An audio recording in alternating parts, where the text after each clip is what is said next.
So in this video, we are in Vietnam and we spent about a month here in the country as a total, but we're starting off in Saigon. So we only spent, I think, 2 nights here, and it was basically just getting over the border, which we went over in like South Cambodia, and we took an overnight bus. I think we got on the bus at like 9 p.m. Well, we crossed over the border at like 5 p.m. and then we got our bus from the town, I think it's Ha Tien. That's the town in Vietnam, and then we took the bus from Ha Tien to Saigon, which was like 8 hours, I want to say. And we got on the bus at like 9 p.m. and it was not a good ride for us. I don't think we slept for a single minute. I think it was our first overnight bus, I want to say, or maybe our second, but it was really terrible. We were in the way back, so we were kind of like flying all over the place. Like, I have vivid memories of like holding on to the like bars next to my like lying down bed, which I'll put all that stuff in, and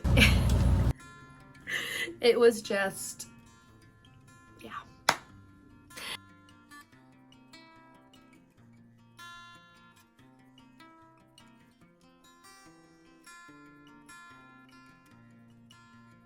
So we get to the city around 3 a.m. and we get a taxi ride over to our hostel because I told them that we were coming in at that time, and the desk was like 24 hours. Somebody was gonna be there, so we could go in, and we dropped off our bags and we just got put back on the streets. I mean, we could have like slept on the couch in there, but we couldn't go into our rooms until like 3 p.m.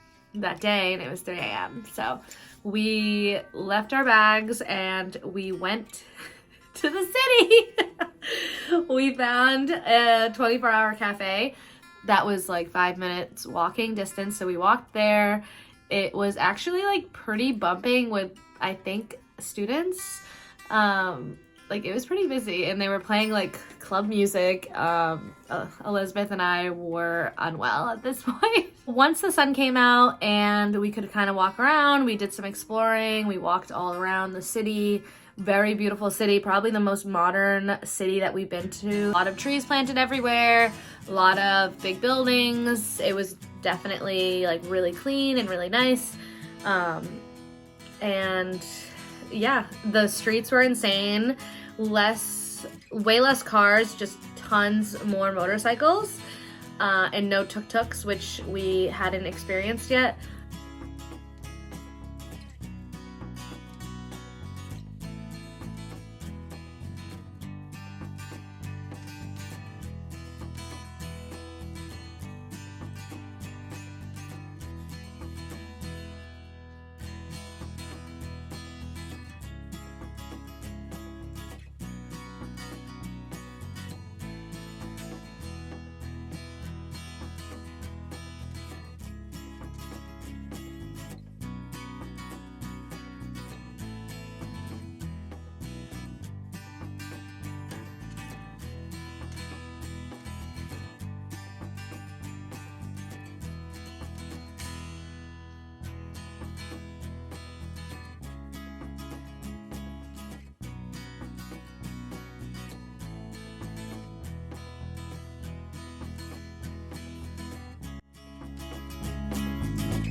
And then we hopped on a plane and flew to Hoi An, which this was our last like flight during this trip.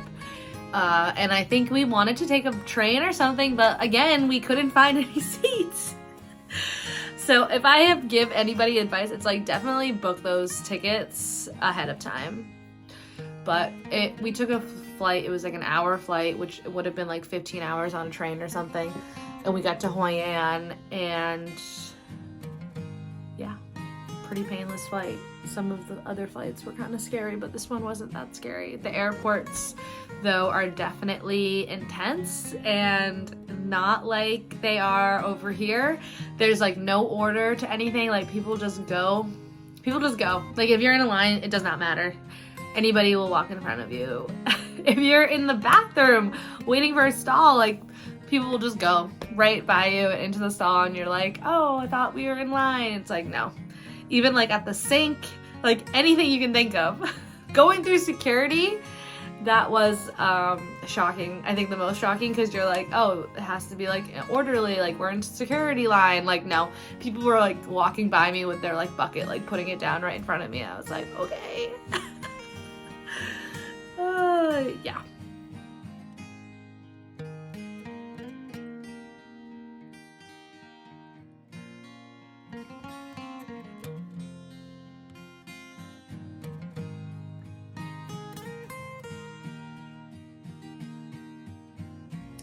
So our first impression of Vietnam was extremely positive, because when we crossed over the border, we got a tuk-tuk ride to the border in Cambodia, and then we had to cross over, and like we walked over the border, went and got checked out at the Cambodia border, and then checked in at the Vietnam border, and then we had to get on the back of a motorcycle.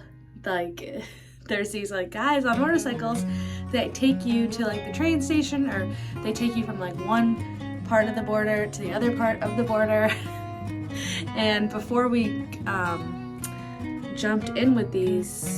before we got on the back of these motorcycles, like our tuk-tuk driver from Cambodia, like he spoke a little bit of English, so he was kind of helping us talk to these guys. But then he was leaving, so we kind of just had to trust the process that this was going to work out. And I am definitely like freaking out at this point, like, is this really what we're gonna do right now? Like, we need to jump to this. Elizabeth's like, yeah, it's gonna be fine. But it ended up working out, obviously. It went really smoothly. They were a big help. They actually helped us figure out the train system, and specifically the man that I was on the back of his bike, he had like family in San Francisco, and he was telling me all about them, and like everybody that we interacted with, like immediately was extremely kind and so helpful, which basically just like set the tone for the rest of the trip, because that was basically, you know, everybody in Vietnam was extremely helpful.